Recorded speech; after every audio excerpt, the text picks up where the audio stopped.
E eu já ouvi uma vez, irmão, alguém ficar questionando que Deus é esse, que pode haver algum pecado que ele não possa perdoar. Porém, existe sim um pecado, que é o pecado contra o Espírito Santo.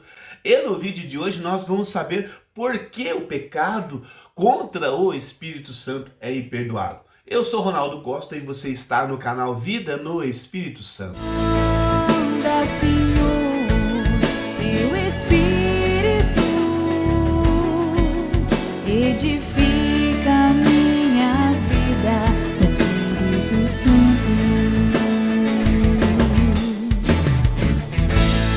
Canal Vida no Espírito Santo. Iniciemos aqui com São João Paulo II, que nos diz: o pecado não consiste propriamente em ofender o Espírito Santo com palavras, consiste antes na recusa de aceitar a salvação que Deus oferece ao homem, mediante o Espírito Santo agindo em virtude do sacrifício da cruz. No mês de setembro, aqui no canal Vida no Espírito Santo, nós temos uma playlist chamada O Espírito Santo Convincente, baseado naquele Evangelho de João, capítulo 16, versículo 8, aonde fala que o Espírito Santo nos convencerá a respeito do pecado, da justiça e do juízo. Dê uma olhada nessa playlist, irmão, para você perceber a ação poderosa do Espírito Santo em favor de nós seres humanos, aonde o Espírito Santo ilumina a nossa inteligência. O Espírito Santo é o dispensador íntimo da remissão dos pecados, da graça alcançada por Jesus a nosso favor. Seria mais ou menos o correio que vem entregar alguma encomenda para você. Aí o correio bate na porta da sua casa e fala: uma encomenda para você. E você fala: não quero, leve embora. É isso que você está fazendo com o Espírito Santo, esse dispensador íntimo da remissão dos pecados que o Senhor Jesus trouxe para mim e para você. Por isso São João Paulo II ainda assim acrescenta: é uma recusa radical a converter-se, equivale a uma recusa a não ir às fontes da redenção.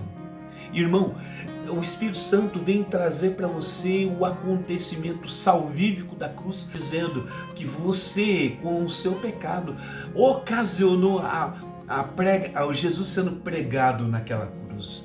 Só que ao mesmo tempo é esse Jesus que livremente, voluntariamente assume a cruz para nos remir do pecado. E são as fontes da nossa redenção. O Espírito Santo vai aí, ele pega como que se fosse, sabe, uma porção de amor, uma porção da salvação de Deus e vem trazer para mim, para você. E aí você fala: não, eu não preciso disso. É essa ação que é o pecado contra o Espírito Santo. E isso não acontece somente hoje, sempre aconteceu, até mesmo com o Senhor Jesus, aqueles fariseus que resistiam.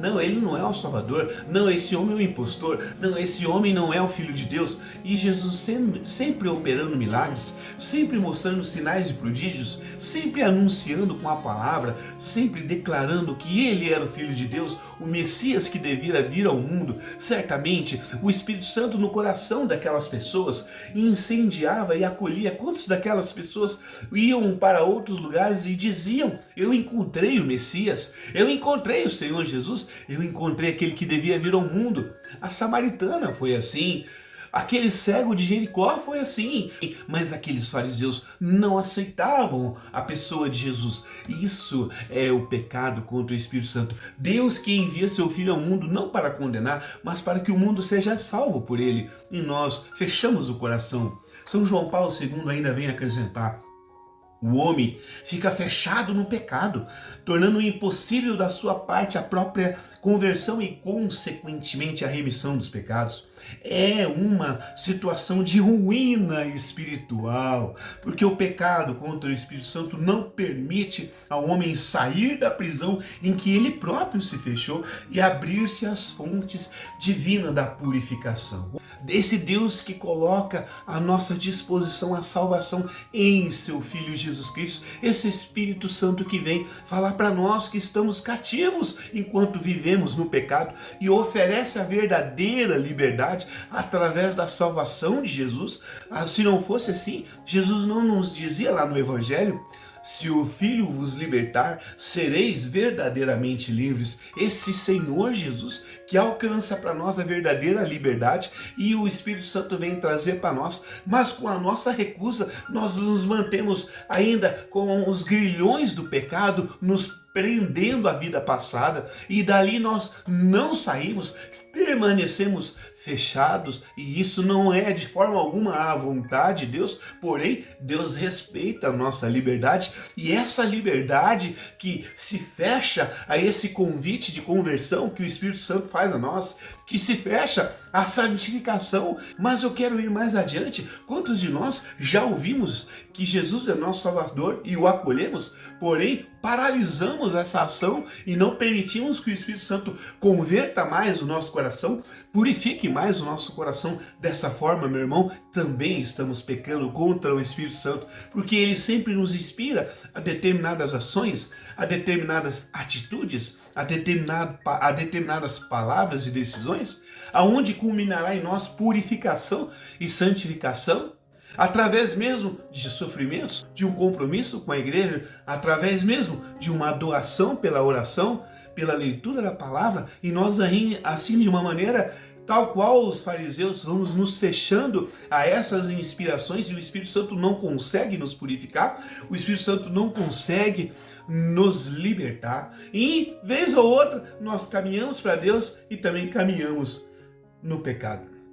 Essa não é certamente uma condição de quem está vivendo uma liberdade de filho de Deus. Quantas pessoas se enganam também no pecado contra o Espírito Santo quando a igreja ordena alguma coisa e a pessoa desobedece, a pessoa não acata, a pessoa não vive conforme pede a igreja. Um exemplo, o ecumenismo. Quantas pessoas, eu não aceito esse ecumenismo, negócio de unidade, isso é impossível. Quando a igreja fala que isso é vontade do Senhor Jesus e ordem dele para nós, devia ser para nós, enquanto cristãos e discípulos, uma preocupação em como acolher essa ordem do Senhor, como colocar isso em prática e pedir a luz ao Espírito Santo para que a nossa vivência esteja de acordo com aquilo que nos ordena o Mestre. Mas a gente, de uma maneira assim equivocada, se fecha a essa ação poderosa. Eis aí também um pecado contra o Espírito Santo. Portanto, irmãos, todos nós somos discípulos de Jesus, todos nós queremos obedecer a Jesus, e esse Espírito que outrora guiou Jesus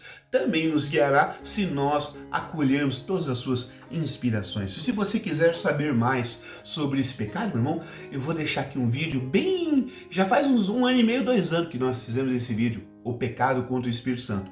Dê uma olhada lá. Infelizmente, é uma lástima que a liberdade humana decida por tal recusa, que rejeite o Espírito Santo e permaneça nas obras frias. É triste constatar que tem pessoas que vai passando um ano e ele não mudou, ele não se converteu, ele não progrediu na vida espiritual. E quando ele começou lá atrás, se ele hoje rezava 1/3, hoje você percebe que nem 1/3 ele reza mais. Se ele lia a Bíblia, hoje a Bíblia ficou colocada em algum canto da sua casa se empoeirando. E assim nós vamos percebendo que o cristão verdadeiro, ele vai, meio que progredindo espiritualmente, se ele se abre a essa ação ao Espírito Santo. Usamos a São João Paulo II, que nos diz assim: a igreja implora que o perigoso pecado contra o Espírito Santo ceda lugar a uma santa disponibilidade para aceitar a missão do Espírito Santo de convencer o mundo a respeito do pecado, da justiça e do juízo. Amém, meu irmão? Vamos terminar aqui com uma oração. Tem piedade de tua criatura, soberano dispensador das graças celestes e terrestres. Espírito que és vida e autor da vida, partícipe na criação com o Pai e o Filho, nós te suplicamos, fonte de todos os bens, que sacieis e refrigeres os homens sedentos. Tem piedade de tua criatura que com esperança se encontra adormecida em ti. Amém. Em nome do Pai, do Filho e do Espírito Santo. Amém. Até a próxima, irmão.